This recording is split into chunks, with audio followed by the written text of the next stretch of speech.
What's poppin', Siouxland? Champions will be crowned at the Unidome as both MMCRU and West Lyon look to end the season not only with an unblemished record, but also a state title. Both teams hitting the gridiron in Cedar Falls. Royals in search of its first title since 2015, back when they were Marcus, Meriden, and Cleghorn in 8-player football. St. Ansgar looking for its second title in program history. Royals in the red zone. Eli Harpino's pass is deflected, finds the hands of Michael Schmillen. His fourth receiving touchdown in the dome puts MMCRU up 7-0. Big play for the Royals. Ensuing drive, though, MMCRU defense comes up big with the sack. Ball pops out. Royals on it. Brayson Mulder recovers. MMCRU cashes in next drive. They couldn't score a touchdown, but they could get a Gage Johnson field goal to go up 10. Start of the second quarter. Harpino rolls to his right. He's not going to find anything, but creates with his legs, tumbles in for the 17-yard touchdown. Royals running away with this one, up 17-0. Saints score a touchdown and a field goal to make it a one-possession game. MCRU marching down the field. Brayson Mulder finds pay dirt, failed XP, makes it 23-10. St. Ansgar scores again to make it 23-17. Mulder with the dagger with 1:10 left in the game. MMCRU is crowned champs, taking down St. Ansgar 30-17 for the program's first title under the MMCRU umbrella. It's a great feeling. I mean, you always dream of it, but you never know if it's really going to come true. And we worked hard, and I still didn't know what that feeling was like until it finally kicks in, and there's just no better feeling than being a state champ. Yeah, I was like, we got a lead right now, and it was just so cool, just like looking up at our crowd and it's going crazy. And I just coming off the field and knowing we were state champions is so cool. Heart of gratitude. That's the only word that I can have come to mind at the moment. Is just I'm grateful for the chance to be able to be here right now. I've got great kids that prepared for this. I've got great coaches that got these kids ready for it. And above it all, I've got a great God that allowed it to happen. And in 1A, West Lyon back in the title and looking for a championship in its second consecutive season, battling a Regina team playing for its 9th state title. Wildcats score the first touchdown of the game, and the defense delivers a big stop. Jack Corlin there for the sack. It's a loss of 10, and Regina is forced to punt. West Lyon picking up chunk plays. Easton DeYoung connects with Jared Selinski for a gain of 27. Fresh set of downs. Second quarter, 4th and 4 in the red zone. Coach Roseman pulling out the reverse. Jackson DeYoung throws it to quarterback Easton DeYoung for the touchdown. Wildcats boost the lead 13-0. Regals rebound. It's 13-10. Savion Miller in the smooth operator on the screen pass dances in for a 21-yard touchdown. Regina takes its first lead 17-13. Now, this game was phenomenal so far. Last check was 27-27, tied in the fourth quarter, excuse me. And we'll have more from this game tonight at 10. And what a game. Dakota Valley. Meanwhile, up in Rapid City, South Dakota, the state quarterfinals for girls volleyball is underway, and the top seed Dakota Valley Panthers took on number 8 Wagner. Early in the first set, Panthers go to Skylar Anderson up the middle. She floats it across for the kill. DV scored the first 5. Moments later, the top seed calls the number of Claire Munch.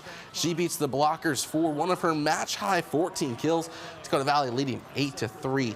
Panthers turned it on at the end. Samantha Kimball serves up the ace. DV scored the final 10 points of the set to win 25-8 on its way to a 3-set sweep of Wagner to advance. Northwestern Volleyball has already won the GPAC championship this year, and starting tomorrow, they begin their quest for a national title. On Saturday, the Red Raiders took the GPAC title 3-1 over Concordia, earning themselves the 2nd seed in the NAIA National Tournament, giving them a first-round home game against St. Xavier. And after a tough strength of schedule, this first matchup being at home is well-deserved. Yeah, that's huge. I mean, they got in at 2:15 last night into the hotel, and so you don't have to do that. You're not on a bus for 9 hours or on an airplane, so you kind of get to stick with your routine. So, I mean, it truly has allowed us to be where we are right now. Without those tough games, we would have never, I feel like, we wouldn't be able to be where we are. And also putting us in pressured situations like that. So now we're in the national tournament. It's not so scary. It's kind of something we've kind of been going throughout the year. Red Raiders begin NAIA tournament play at home against St. Xavier, like I said, tomorrow at 1 p.m. Meanwhile, up in Rapid City, the SDHSAA state quarterfinals for volleyball took place with only one Siouxland squad remaining. In Class A, top seed Dakota Valley met Hamlin. The Panthers jump out to an early lead in the first. Middle blocker Skylar Anderson slams it down with authority. DV leads 5-1, but the Chargers came back. Addison Neuendorf goes on the attack and scores the kill. Hamlin takes an 11-10 advantage. Panthers respond. Abry Worden sends it through the back line for a kill to put DV back on top by 4. Dakota Valley wins the first 25-20, advances to the title match with the sweep of Hamlin. They now will play number 2 Del Rapids for the state title game tomorrow. KCAU 9 Sports. What is poppin' to them? Welcome back to sports. It's deja vu for the Dakota Valley Panthers volleyball team as they are back in the Class A state final for the second consecutive season, facing off against the same opponent in Del Rapids for all the marbles. Couriers took down DV 3-1 in last year's final. Panthers have won all 3 meetings this season. However, this game was still going on when we started, and it actually just ended. And I just received word the Panthers have won the state title 3-1. Congrats to Dakota Valley. Can't wait to see y'all here for the Champions Chat. Now, we've got more postseason volleyball action, this time in the NAIA number 3 Northwestern hosting the opening round against St. Xavier. Red Raiders with an early 9-2 lead in the first set, but Xavier starts a tail. GPAC Defender of the Year, Xavier Metzger, shuts that down with a slam to put Northwestern into double digits. A little while later, Red Raiders still leading. Xavier sends this back over the net and is set for Riley Franken to lay it back down for the score. And after a nice late run by the Raiders, they put set 1 to bed. The nice little tap from Sydney Ustra. Northwestern takes set 1, and the Red Raiders advance to the final site in Sioux City with a 3-0 sweep. Final site play begins December 3rd. One of the biggest college basketball weeks is quickly approaching. First week. Before the feast, we've got an appetizing slate of Saturday games on the hardwood, starting off with Briarcliff hosting Doane for a doubleheader. The undefeated Chargers putting their record on the line against the 2-2 GPAC foe Tigers. Late in the fourth, Chargers already with a big lead. Nice ball movement here over to Mally McNair for the tray ball. Chargers extend their lead 80-55. McNair adding to what would be 29 points on the night. 5 minutes later, Kenna Mongan would get in the rock, and she'd want some of that action. And that is 3 for number 23. With under 2 minutes left, Tigers would frantically try to get this one closer, but Reagan Sujans had other plans and come up with the steal. Chargers would take this 92-72 and move to 8-0 on the season. But staying at the Cliff, after a short bathroom and concessions break, of course, it was both schools' men's teams taking the courts. Doane would win the tip and score first, but it would be Colby Collison answering the phone for the Chargers, getting the dump off, taking the shot from outside, all tied up at 3. A little while later, Doane on the attack. This dunk misunderstood.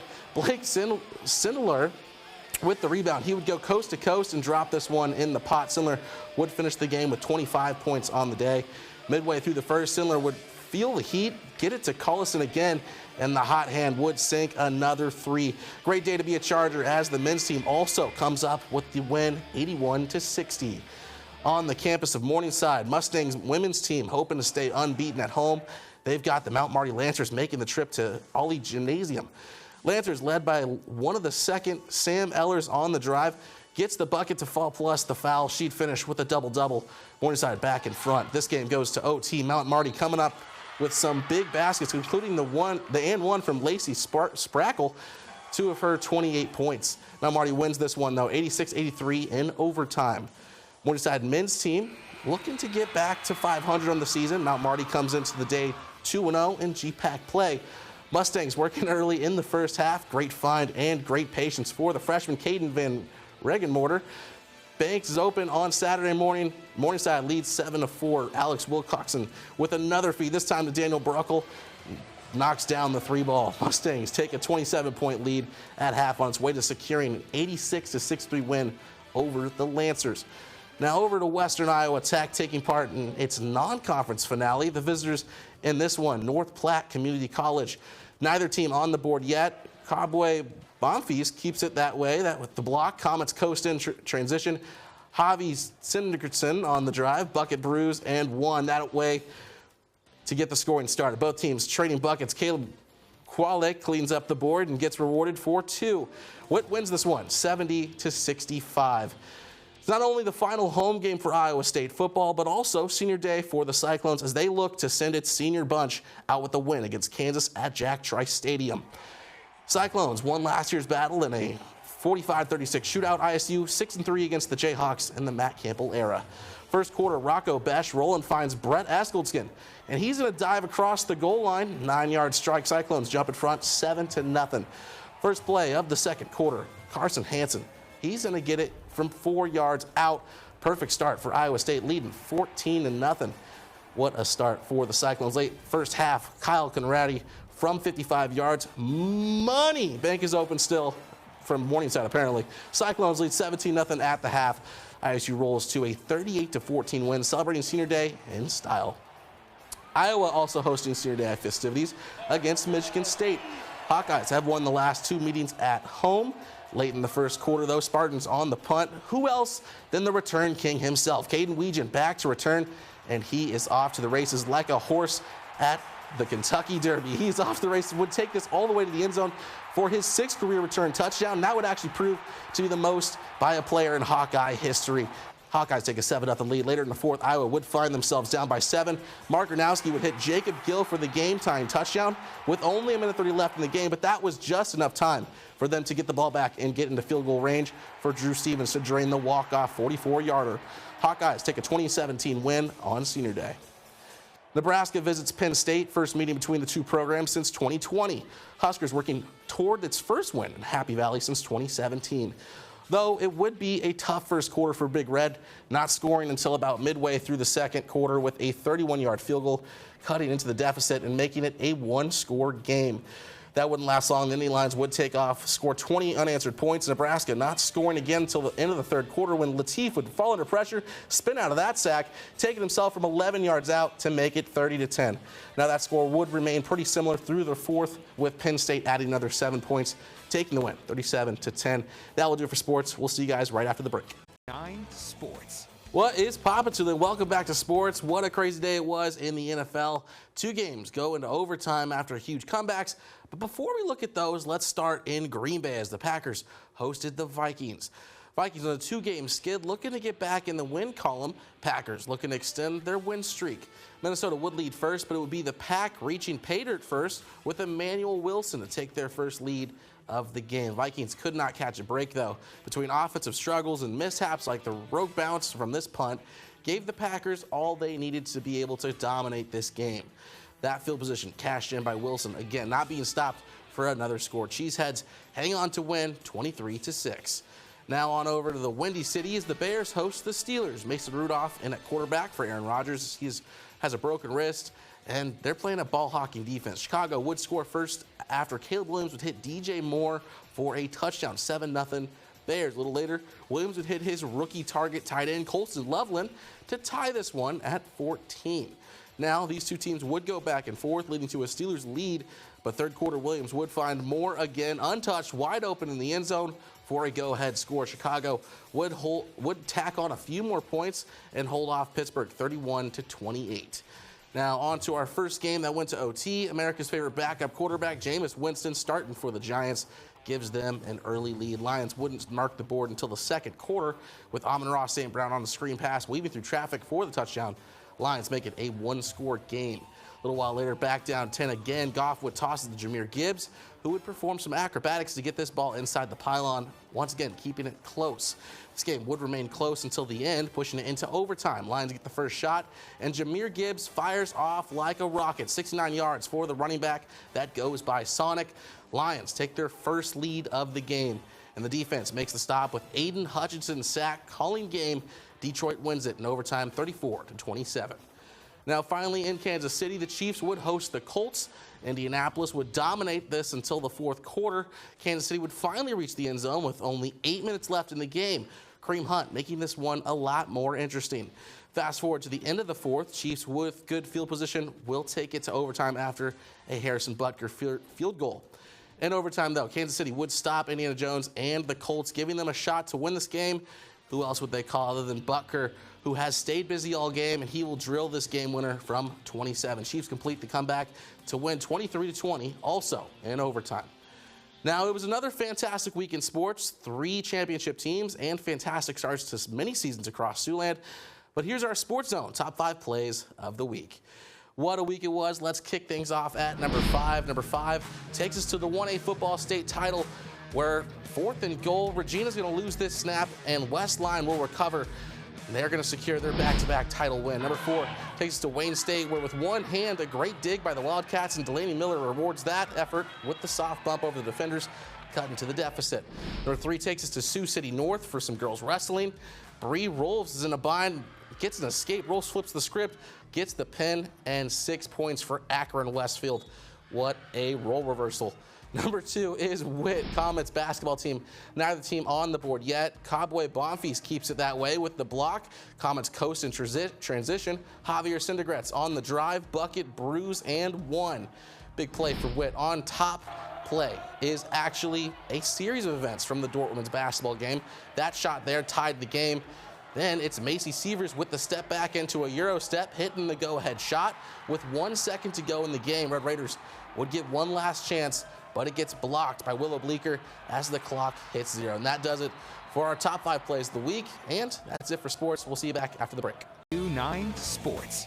What is poppin' to them? Welcome back to sports. Earlier today, the undefeated Iowa State men's basketball team took on the Creighton Blue Jays in the Players Era Festival in the MGM Grand Garden Arena on the Vegas Strip. Cyclones looking for their 6th straight win. Creighton looking to get back in the win column after losing to Baylor. Iowa State would go into halftime with a good lead, but not before Milan Mamilovic would hit a nice step-back 3 here to make it 40-26. Ranked team in favor. But after half, Blue Jays begin the scoring after Owen Freeman rebounds this failed layup, dumps it off to Josh Dix, who gets it to Blake Harper, who finishes with a nice one-hand dunk. Later in the second, Creighton again on the attack. Dix gets the ball and takes a shot from the logo. And you'll see it right here. 1, 2, 3. Boom. That's 3 for number 4. That game ended 78-60. Iowa State wins it Thursday. Now, families will be together for Thanksgiving, but come Friday, some homes might be divided. The Huskers will host the Hawkeyes for both teams' final regular season games of the year. Heading into this matchup, the Hawkeyes sit at 7-4 after a close win over Michigan State last Saturday. They currently hold the series lead over the Huskers 30-22 and have won the last 2 games. With this year's Huskers squad also at 7-2, the Hawkeyes have their hands full. Every matchup's going to be really critical because they do a really nice job with all those things. And then on top of it, we're going into a tough environment. They've got, very loyal fan base and always a tough environment to walk into. So it's always been a big rivalry. I remember watching the one 2 years ago with the 2 interceptions at the end of the game that Iowa ended up winning that one. I feel like every game has been close, at least in the past couple of years. So it's always been a lot of fun. There's a lot of heated, bad blood between the teams. I'm looking forward to Saturday. It's going to be a lot of fun. Meanwhile, the Huskers are looking to bounce back after a huge loss to Penn State. Freshman quarterback TJ Lateef being shut down completely in that one and is hungry to get back in the end zone. But head coach Matt Rule says this game is never an easy win. Our guys have to play their best football. There is no coaching trick against Iowa. There is no hey, guys, we got them on this. Oh, guys, there's a hole in Phil Parker's defense. Or guys, hey, here's how I can get it. You guys are going to have to play well. And so, and it's certainly the same for special teams. They're sound, they're well coached, and they're completely bought into it. Now you can catch this game at 11 a.m. on Friday, not Saturday, and I'll have the highlights later at 6. Several Siouxland schools tipped off their girls' basketball seasons last night. I took a trip over to Westwood as the Rebels hosted Galen Catholic. Both teams looking to begin their season on a positive note. Galen Catholic starting strong with a 3-point lead off the bat, but the Rebels would soon take over. Great ball movement here from Westwood, finding Carly Johnson in the corner for 3. Rebels extend their lead 48-7. This game getting away from them. The Jays looking to make a dent in the large deficit. Ayla Schmidt would step up and answer the call, hitting one from beyond the arc to help Galen break double digits. But at 64 points late in this one, Rebels only shooting 3s to give the people what they want. That's right, 6-7 points for Westwood. But with the help of Brenna Johnson's 18 points, Westwood rolls past Galen Catholic 72-21. GPAC action now in Sioux City as Dakota Wesleyan takes on Briar Cliff. First quarter, nice pick and roll, work to perfection by the Chargers. Abby Lee, she'll put up the shot off the glass and good. Later in the quarter, the Tigers, Jada Young left open in the corner and she hits nothing but nylon for the three. Now watch this ball get tipped off the pass. It's going to be Briar Cliff's Taylor Sodeman jumping on it and is able to pass it back to Ella Renault and go in for the layup. Dakota Wesleyan goes up in the half by 6. They hold off a late Chargers push to win it 79-70. Now over to the pool. Sioux City hosting Spencer in the 50-meter freestyle. Tanner Iverson touches the board first. Take his heat for the Spartans while fellow teammate Seth Moss comes in right behind him. Moving to the 50-meter butterfly, Sioux City's Carson Hoke finishing with a blazing time of 24.83. That's over a half second better than his previous best time. And that will continue over to the 50-meter backstroke as Hoke clears the field, finishing in first place.